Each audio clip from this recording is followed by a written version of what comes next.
Bonjour Toinette, merci pour être venue, pour accepter donc de porter un témoignage sur votre parcours. Donc vous étiez en fait une patiente, hein, on a travaillé pendant quelques mois ensemble, presque 1 an et demi.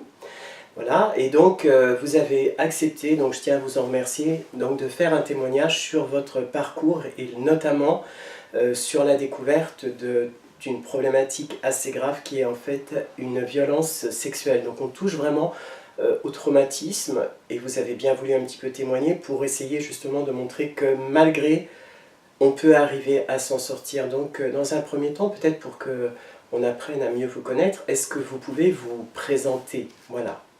Oui, bonjour Thierry. Rebonjour Toinette. Et enfin moi, ça me fait aussi plaisir de témoigner parce que je pense que c'est très important. Si je peux vraiment aider des personnes, j'en serais vraiment ravie. Je vais faire assez vite mon historique avant d'être venue vous voir, hein, pour qu'on comprenne pour quelles raisons je suis venue vous voir. De façon assez systématique, mais sans me rendre compte que c'était un problème voilà, qui était enfoui au plus profond de moi. J'ai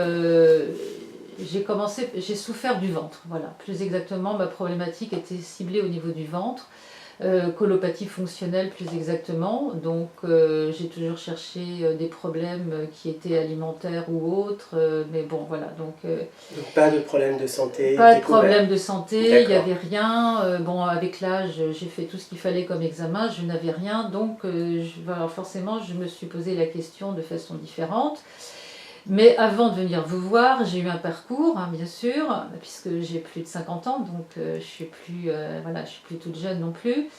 J'ai d'abord été... La première réaction très vive, mais je ne m'en rendais pas compte, bien sûr, à l'époque, ça a d'abord été à la naissance de ma fille, puisque je mettais au monde une fille, donc maintenant que je connais ma vérité, je comprends pour quelle raison ça a été un traumatisme, même si c'était une grande joie, c'était une enfant désirée par son père et par sa mère.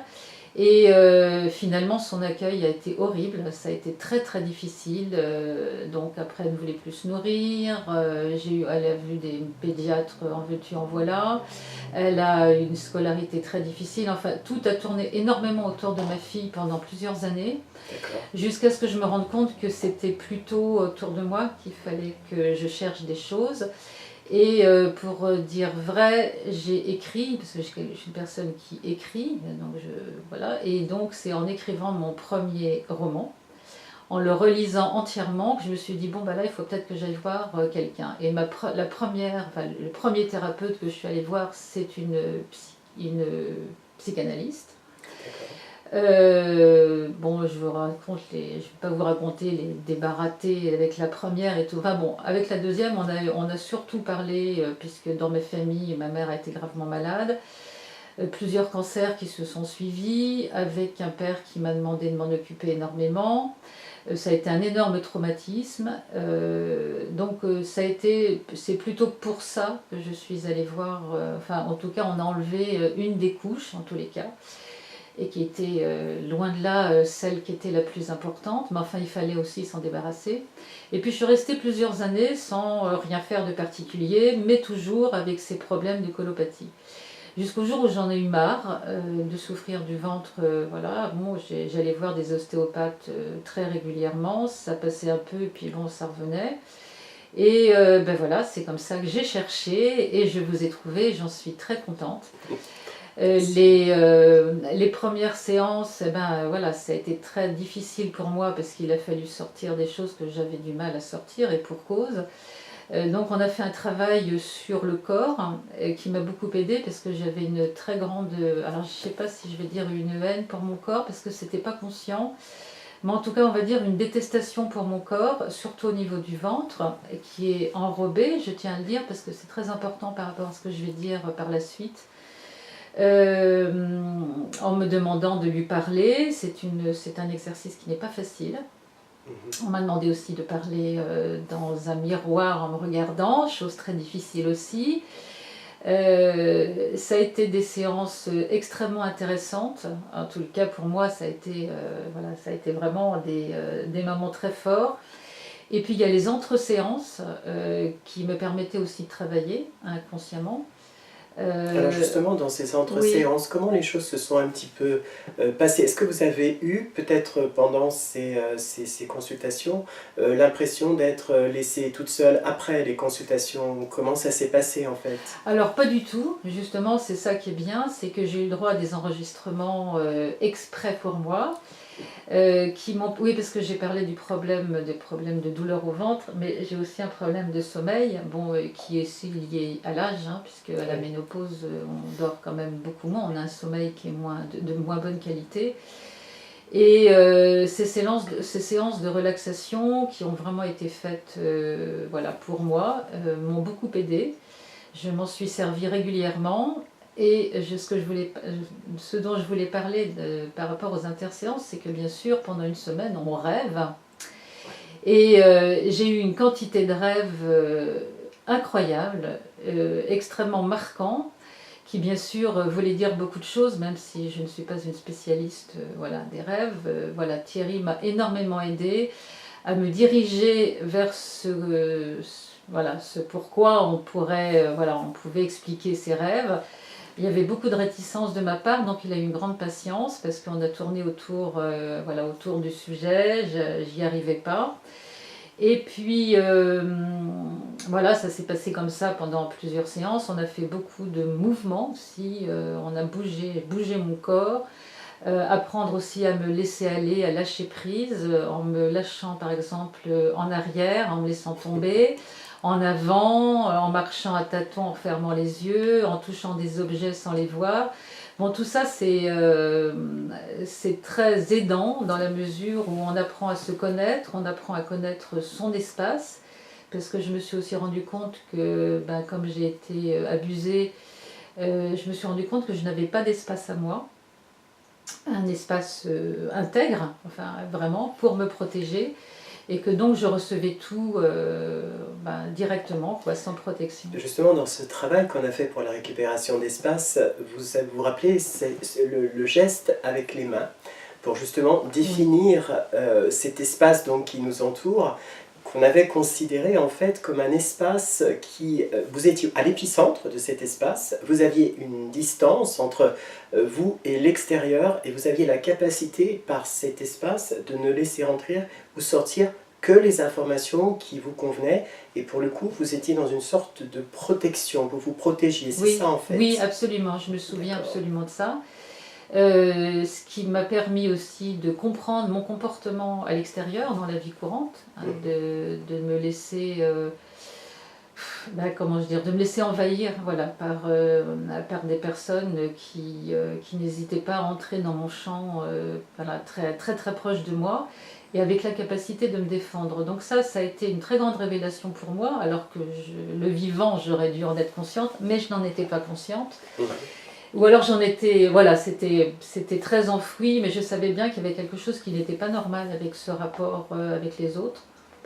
Et puis bah, les séances ont continué, on a serré les problèmes de plus en plus hein, finalement, notamment par rapport aux rêves. J'ai aussi travaillé avec Thierry sur les mots. Hein, il y a eu un paperboard plusieurs fois. On m'a mis des mots très précis comme père, par exemple. Il fallait que je dise tout ce qui était autour du père, tout ce que je pensais autour du père. Il m'a fait aussi dessiner. Donc tout ça, ça permet aussi de voir ce qu'on a en soi, ce qu'on ne dit pas. Et visiblement, quand on voit ce qu'on écrit, ben, on voit bien qu'il y a quelque chose, voilà, qu'il y avait quelque chose qui était à creuser à ce niveau-là. Mhm. Je sais que Thierry avait eu déjà, pas la sensation, mais en tous les cas presque l'assurance de voilà, qu'il m'était arrivé quelque chose qui n'était pas du tout superficiel comme je le pensais. Voilà, les souvenirs que j'avais qui étaient assez horribles aussi, mais qui étaient voilà, superficiels. Et voilà, donc sans me pousser, mais en me faisant comprendre que c'était pas ça, voilà, petit à petit, voilà, on a énormément avancé.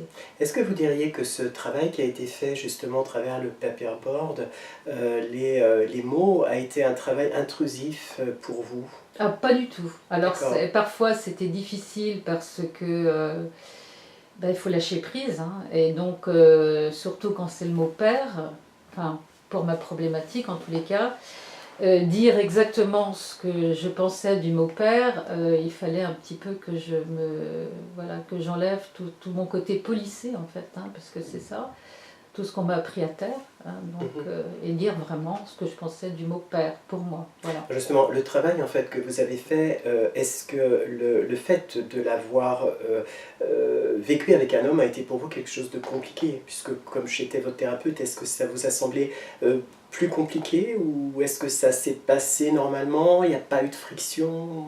Ah non, alors pas du tout. Alors D'accord. après, chacun réagit à sa façon. Moi, mon ancienne thérapeute, la psychanalyse, c'était une femme, voilà, ça ne me changeait rien pour moi. Et puis non, vous m'avez accueilli en me laissant, j'allais dire, enfin, je sais pas comment l'expliquer, un périmètre de sécurité. Enfin, je savais très bien que je n'étais absolument pas en danger avec vous. Vous me protégez, je le sais très bien, donc ça, non, j'ai eu aucun problème. D'accord. Et peut-être même que c'était même peut-être plus parlant, dans la mesure où pour certains exercices, vous avez pris la place, entre guillemets, de la personne à qui j'aurais dû parler en vrai. Et ça m'a peut-être permis de réagir. Donc là, vous abordez justement une phase de notre travail qui est vraiment très importante. Moi, je l'appelle le jeu de rôle. Voilà. C'est-à-dire que effectivement, lorsque je perçois en fait chez un patient, notamment vous en l'occurrence, parce que là c'est de vous dont il s'agit, lorsque j'ai perçu quelque chose, je n'ai pas la certitude tant que vous ne verbalisez pas en fait, hein, la problématique, je ne peux que la supputer et faire attention de ne pas diriger les réponses. C'est-à-dire que je ne vous impose pas un scénario, mais en même temps, c'est vrai que le travail on creuse, on avance, on essaye d'aller dans une direction, mais il y a une sensation qui est à la base, qui est la base même de notre travail, donc qui va aussi établir la confiance. Une personne qui a été traumatisée, donc vous l'avez vécu vous-même, a tendance à garder pour elle un certain nombre de choses et à considérer l'environnement comme un ennemi en fait, et d'être finalement, de ne pas se sentir en sécurité. Voilà. Et le fait d'avoir un jeu de rôle permet de pouvoir dire toutes ces choses qui sont à l'intérieur de vous-même, les exprimer, et voilà, de prendre le rôle d'un personnage préalablement, bien entendu, en vous expliquant que je ne suis pas le personnage en question, je ne suis qu'un acteur en fait. Voilà. Alors oui, absolument, mais alors vous étiez un acteur, moi d'une certaine manière j'étais aussi donc une actrice, mais c'était quand même ce que j'ai au fond de moi qu'il fallait quand même que je sorte. Tout à fait. Et même si ça a été un travail très intéressant, je dois dire que c'était un travail difficile pour moi. Oui. Parce qu'on n'est pas acteur comme ça, là, en claquant des doigts, en se disant, bah, tiens, et en fait, il fallait vraiment que je m'extrais du fait que vous étiez vous, et il fallait vraiment que je lâche prise. Il ne fallait pas que je réfléchisse à ce que j'allais dire, parce qu'on s'auto-censure immédiatement, et donc ça m'a demandé beaucoup d'énergie, cet exercice-là. Et je sais que c'est aussi la période où les liens thérapeutiques sont très intenses parce que pour le coup, on est amené à détester parfois le travail qu'on fait parce qu'il fatigue. En fait, hein, on a une sorte de, dans le subconscient de lutte, je dirais, contre soi-même parce qu'on verrouille hein, les informations. Et pour travailler, on a utilisé aussi, je crois, le coussin. Oui, oui, parce qu'en fait, je suis du genre à ne pas savoir ce que c'est que de m'énerver. Alors, je peux m'énerver verbalement, puisque je suis une personne qui écrit, donc je manie très bien les mots, le vocabulaire. Je peux me défendre avec les mots, mais je suis incapable, enfin, j'étais incapable de me défendre avec des gestes. Et du coup, le fait de se lancer comme ça en disant bon voilà je vais taper dans un coussin, je vais dire que c'est un tel et un tel, c'était pas très naturel chez moi parce que la violence physique je l'avais complètement inhibée. Enfin c'est pas que j'ai envie de devenir violente, hein, c'est pas ça du tout, mais savoir se défendre, savoir repousser quelque chose. Ou quelqu'un en l'occurrence, et je suis pas du genre non plus en m'énervant à casser des assiettes. Donc à défaut de casser des assiettes chez Thierry, j'ai tapé dans des coussins, mais j'ai aussi malmené une poupée. Mais ça aussi, ça me demandait beaucoup d'efforts. Ouais. C'était contre ma nature et ça a été très difficile. Mais en même temps, c'est très salvateur. D'accord. Au niveau, par exemple, du travail que vous avez fait sur vous-même, à partir de quand vous sentiez que vous étiez proche d'atteindre la vérité? Et racontez-nous un petit peu comment ça s'est passé et quel a été finalement votre vécu de découverte du drame qui vous est arrivé. D'accord. Alors en fait, j'allais dire que c'est venu petit à petit, au fur et à mesure que j'arrivais à enlever des couches de certaines choses. Mes rêves, puisque j'en reviens quand même à mes rêves, sont devenus de plus en plus précis. Mais bon, c'était pas encore suffisant pour que je puisse en déduire quelque chose, puisque je pense que j'avais pas vraiment encore envie de savoir. Enfin, c'était tellement enfoui que c'était très difficile. Et bon, là du coup je vais faire plutôt court. Je vais vous parler donc du dernier rêve que j'ai fait. Je ne sais pas si je dois dire qui étaient les intervenants, pas, voilà, Si, d'accord. tout à fait. Puisque la problématique se situait entre 3 personnages, enfin 4 avec moi, qui revenaient quand même régulièrement dans les rêves. Donc il y avait ma mère, qui bien que n'étant pas partie prenante, l'a été quand même d'une certaine manière. Mon frère aîné, mais qui n'était pas aîné de tant que ça, puisqu'il avait que 15 mois de plus que moi, sachant que ces 2 personnes-là quand même sont décédées. Donc c'est pas très facile, parce que n'étant plus là, je ne peux pas m'expliquer avec eux. Et donc mon père, que j'appelle mon père aujourd'hui parce que je suis apaisée, que j'ai appelé mon géniteur pendant toutes les séances, mais que je peux appeler un père même s'il n'en a pas été un, mais ça ne m'écorche plus de le dire. Et donc les rêves étaient quand même très très très parlants. De plus en plus, ils avaient quand même trait au sexe de l'homme, à la manière dont il était représenté, comment moi j'étais utilisée dans les rêves. Et puis il y a eu un rêve qui m'a permis de faire tout remonter. Mon frère décédé qui vient me voir dans le rêve et qui me dit j'ai honte, j'ai honte. Et je lui dis mais tu as honte de quoi? Et il me dit j'ai honte parce que je t'utilisais comme un objet. Et je lui disais non, d'abord il m'a dit j'ai été élevée comme ça. Et je lui dis mais nous avons eu les mêmes parents, moi aussi j'ai été élevée avec les mêmes parents. Et c'est là où il me dit oui mais moi je t'ai utilisée comme un objet. Et c'est là, et il me disait j'ai honte, j'ai honte. Et dans le rêve, il tournait sa tête et il partait en disant j'ai honte, j'ai honte. Et ça s'est terminé comme ça. Donc ce rêve était très, à la fois extrêmement surprenant pour moi. Et c'est pas venu tout de suite. Voilà, j'avais rendez-vous 2 ou 3 jours après, je ne sais plus, chez une masseuse, toujours pour mon ventre. Et c'est en me massant que tout d'un coup, le souvenir a ressurgi. Donc j'ai éclaté en sanglots, des sanglots extrêmement profonds qui venaient de loin, loin, loin, très rauques, qui m'empêchaient presque de respirer. Ça a été vraiment terrible. Et j'ai vu la scène sans vraiment la voir. C'est assez étrange comme sensation. On sait que ça existait, mais en même temps c'est flou. Voilà, donc je sais que voilà, mon père m'a utilisé avec mon frère, puisque mon frère aussi a été manipulé, et que voilà, je pense qu'il nous utilisait tous les deux pour faire ses jeux sexuels. Et donc tout d'un coup c'est arrivé, donc c'était par la bouche, par l'anus. Je me souviens de l'odeur du sperme, et ça c'est une chose dont on n'a pas beaucoup parlé, mais on en a parlé quand même un peu. C'est-à-dire ma vie sexuelle sans trop s'apesantir dessus. Et c'est une chose que je n'avais pas dite, effectivement. L'odeur du sperme m'a toujours dégoûtée. Même avec la personne que j'aime et qui est mon mari maintenant, depuis 30 ans, donc voilà. C'est pas une chose à laquelle je me suis ouverte. Voilà, maintenant je sais pourquoi, ce dégoût. Voilà, il a une explication. Et d'ailleurs, ce qui est très intéressant dans ce que vous avez eu comme parcours justement par rapport à la victime de violence, on voit bien que vous avez en fait sclérosé cet épisode pendant un certain temps.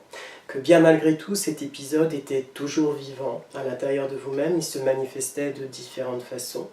Mais on sent aussi, et ça c'est important de le dire aux victimes de violences sexuelles, d'abus en fait, sexuels, notamment de la part de parents, donc d'ascendants, de personnes avec ascendance, la victime a énormément de mal à expliquer ce qui s'est passé parce qu'il y a une sorte de sidération. C'est-à-dire que pendant des années, on occulte l'impossible, et c'est par l'intermédiaire justement d'un travail que vous avez fait vous-même, mais qui prend du temps, étape par étape, où peu à peu le voile se lève.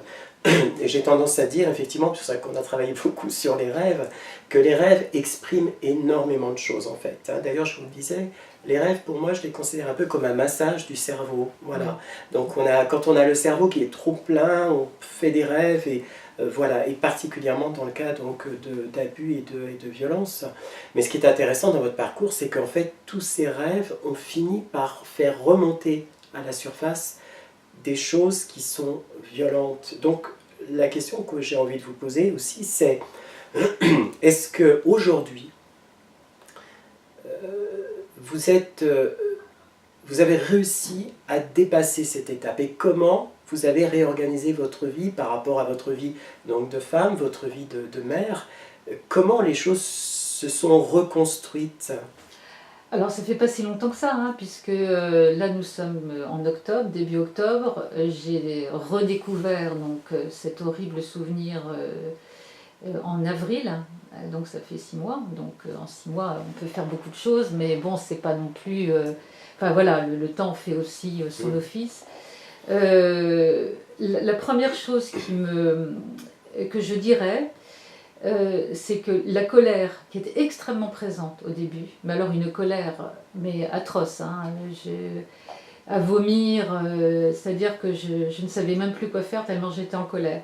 La colère, bien sûr, dirigée par l'horrible monstre qui était mon père, mais également vers ma mère, qui savait, bien entendu, puisqu'il venait la nuit ou le soir quand on était dans la même... Parce que mon frère et moi, on dormait dans la même chambre. Donc elle savait, elle n'a rien dit. Elle a préféré garder son confort. Voilà, donc il y a cette colère. Je n'ai pas de colère envers mon frère, parce qu'il a été manipulé comme moi. Il était jeune, hein, puisque moi j'avais 3 ans au début, donc il avait 4 ans et demi. Et si vous voulez qu'on comprenne, à 4 ans et demi, c'est pareil, il était sous la coupe de cette ordure. Par contre, lui, ça l'a vraiment changé. Enfin, ça a changé sa personnalité d'adulte. Il était très méprisant avec les femmes. Il avait des gros problèmes sexuels. Donc, c'est ce que mon père lui a fait aussi subir. Voilà, on a fait une personne qui n'aurait sans doute pas été celle-là s'il n'avait pas subi ça. Donc, cette colère s'est transformée, je ne dirais pas en... D'abord, pas pour l'instant, c'est-à-dire que je n'excuse pas ce qui s'est passé, mais j'ai plutôt tendance à dire qu'avec le temps, ça s'estompe. À partir du moment où on s'est libéré de ce poids, il y a une sorte de tranquillité qui s'installe. Je vois les choses avec beaucoup plus de sérénité. Mon corps, alors ça c'est spectaculaire parce que je continue à me faire masser l'estomac, parce que je m'étais bien rembourrée à ce niveau-là pour me défendre. J'ai mon corps qui change, alors mais en bien, donc c'est ça qui est extraordinaire. Donc mon corps se redessine. Donc ça, je ne sais pas, voilà, les personnes qui m'écouteront, si ça peut leur donner de l'espoir, il y a, avec une aide extérieure, hein, bien sûr, le corps a des mémoires, mais quand on a enfin trouvé le traumatisme, ça veut dire qu'il est capable aussi de se détacher de ses mémoires et de redevenir ce qu'il est ou ce qu'il aurait dû être normalement. Et donc ça, moi je suis complètement fascinée par le corps, je trouve que c'est une machine extraordinaire. Ça peut être l'objet de notre malheur pendant beaucoup d'années, ce qui a été mon cas, mais alors quand il réagit de cette manière-là, je trouve ça merveilleux. Par rapport à la réaction de la fratrie, puisque j'ai encore un frère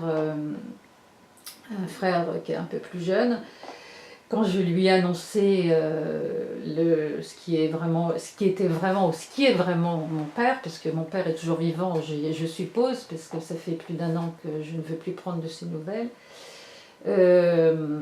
Il a complètement occulté ce que je lui ai dit et il a focalisé sur autre chose que je lui avais écrit dans la lettre qui le concernait lui. Donc en fait très monocentré et dans le déni. Et donc il faut s'attendre à ça aussi de la part de la famille. J'ai eu aussi des réactions d'amis qui m'a dit au bout de 2 mois, bon ben voilà, ça va, maintenant il faut que tu passes à autre chose. Donc ça peut être aussi un peu violent, l'air de dire que je ressasse, 2 mois, alors que j'ai attendu 54 ans pour sortir ça, je trouve que c'était quand même pas beaucoup. Donc il y a une sorte aussi de, je ne sais pas comment on peut dire, d'énervement, d'agacement de la part de l'extérieur, pas du tout de ma famille proche, hein, mon mari, mes enfants, ça, au contraire, je pense que ça a libéré pas mal de choses. Mais de la famille, ça par contre, il ne faut pas s'attendre à ce qu'il y ait une compréhension. On va préférer continuer à aimer le bourreau et à condamner la victime parce que c'est trop dur pour les gens de la famille. Et justement, par rapport à ce que vous dites, la majorité des problèmes donc, de violence qui ont été subis, hein, elles sont tues par les victimes parce qu'il y a une sorte d'impossibilité d'imaginer que ce soit possible. Parce que dans ce genre de scénographie, donc on a effectivement le père, on a la mère, on a la fratrie. Donc il y a l'auteur de ces faits, dans votre cas donc le père, le frère aussi qui a été entraîné à faire des choses. Et en même temps, il y a cette espèce de rideau que les parents, dans un premier temps, ne font pas tomber. C'est-à-dire que ce qui s'est passé n'est pas vrai. Ça rend doublement coupable la personne. Parce que du coup, elle se retrouve complètement retranchée à l'intérieur d'elle-même, avec sa propre histoire. Elle ne peut donc pas ressortir pour se réparer. Elle ne peut pas réparer aussi sa propre vie, la propre vision qu'elle a d'elle-même. Et donc en fait, on est dans une sorte d'esprit de dissociation.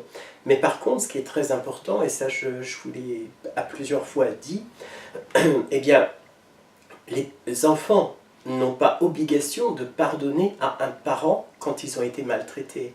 Je crois que la maltraitance, dans ce cas de figure, est répréhensible dans tous les sens du terme, et que le travail du pardon, qui peut être fait ou pas, incombe en fait au bourreau et pas à la victime. La victime, vous en l'occurrence, vous avez appris à vous dorloter, vous avez appris à vous chouchouter, vous avez appris à vous retrouver dans votre propre espace. C'est ce que vous disiez avec le corps qui se transforme, avec l'image qu'on doit avoir autour de soi, qu'on renvoie autour de soi, et aussi l'aide de vos proches, donc enfants, mari, hein. Et pour les autres, c'est la négation. La négation, ça n'est pas vous remettre en cause, c'est vous empêcher de vous défendre. Alors oui, mais en fait, bizarrement, maintenant, ça m'est égal. Il y a encore 1 mois ou 2 mois, pour moi, c'était très très important qu'on me croie, que la famille soit au courant, de savoir quel monstre c'était. Ça m'est égal. Moi, je suis responsable de ce que je dis. Mais les gens en face sont responsables de ce qu'ils entendent. Vous êtes très courageuse. Ça, c'est important comme phrase. Oui, mais c'est aussi une manière de se dire, après tout, c'est ma vérité, je récupère mon corps, il serait temps. Ça me permet aussi de me libérer de beaucoup de choses, puisque en dehors de cette maltraitance qui est atroce, hein, parce que c'est un bébé, rien que d'y penser, ça me donne encore des frissons. C'est qu'on m'a toujours maltraitée, hein, avec des humiliations, ça je vous l'avais aussi raconté, de multiples humiliations, que mes frères ont été aidés financièrement par exemple par mon père, et que moi, quand j'en ai eu besoin, on me refuse absolument toute aide. Il y a beaucoup de choses qui sont rentrées en ligne de compte quand j'ai appris. Il y a cette colère, elle est mélangée à beaucoup de choses. Ma mère a été gravement malade, elle a eu 3 cancers pendant 6 ans, à peu près 1 tous les 2 ans. Et de penser que je me suis occupée d'elle, que j'ai perdu des années de ma jeunesse à m'occuper d'elle, alors que elle, qui était ma mère, ne m'a pas protégée, Ça a été une colère, mais ça a été épouvantable pour moi. J'ai vraiment, je me suis dit, mais après, mais j'étais démunie face à cette colère. Parce que vers qui la diriger, elle est morte. Bon, ben voilà, j'ai dit ce que j'avais à dire, mais il faut passer à autre chose. C'est-à-dire qu'effectivement, la difficulté, une fois qu'on a découvert ce qui nous était arrivé, c'est de sortir de ce statut de victime et de se dire, bon ben voilà, il faut être optimiste et se dire, bon ben, je me suis battue, j'ai réussi, je vais avoir encore des années devant moi à vivre en tant que moi-même, donc à me construire une vie qui est vraiment moi, parce qu'en fait c'est ça qui est très dur à assumer quand on découvre, c'est que pendant X années, on s'est construit une vie malgré. Oui. Alors que là, je vais pouvoir me construire une vie, pas malgré, mais parce que j'ai envie de le faire, parce que je sens que je suis capable. Et c'est une vision qui est complètement différente de la vie, vraiment différente. C'est-à-dire que ça donne la pêche, on a moins de... on en fait moins attention à ce que peuvent penser les autres. Enfin, je ne suis pas agressive ni rien, c'est pas ça. Mais par exemple, j'ai acheté de la peinture. Vous savez, comme je dessine très bien, Thierry. Donc je ne sais pas dessiner, mais je me suis lancée dans la peinture. Ça me fait un bien fou. 3 heures pas, je ne les vois pas passer.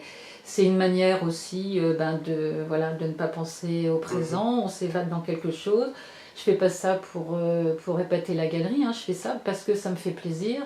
Et je suis donc en train de me découvrir une autre personne qui a plein de capacités. Et c'est ça aussi que je voudrais dire aux personnes qui vont m'écouter, c'est que nous ne sommes pas uniquement ce qu'on nous a forcé à être malgré tout ce qui nous est arrivé, mais que nous sommes une personne à part entière et que nous avons donc une vie à vivre, avec ou sans enfant, avec ou sans mari, peu importe, ou femme, voilà. Mais que nous avons des choses en nous et que tout ce qui nous est arrivé nous a empêchés de les déployer et que là, alors là, les ailes se déploient, hein, je peux vous le dire.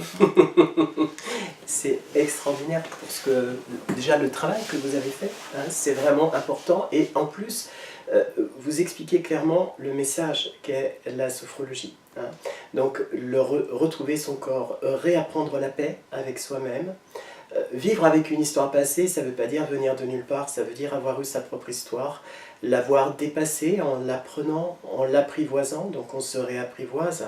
Et justement, le travail qu'on a fait, qui est donc un travail de sophrologie et de sophrothérapie, de psychothérapie, eh bien, permet le lien corps-esprit, justement. C'est-à-dire qu'enfin, on redécouvre le corps, et quels qu'ont été les drames, en fait, c'est un peu, vous vous rappelez, j'avais souvent pris l'exemple de l'arbre dans le jardin, oui, avec une branche cassée et il y a un rameau qui va repousser, voilà, qui va repartir.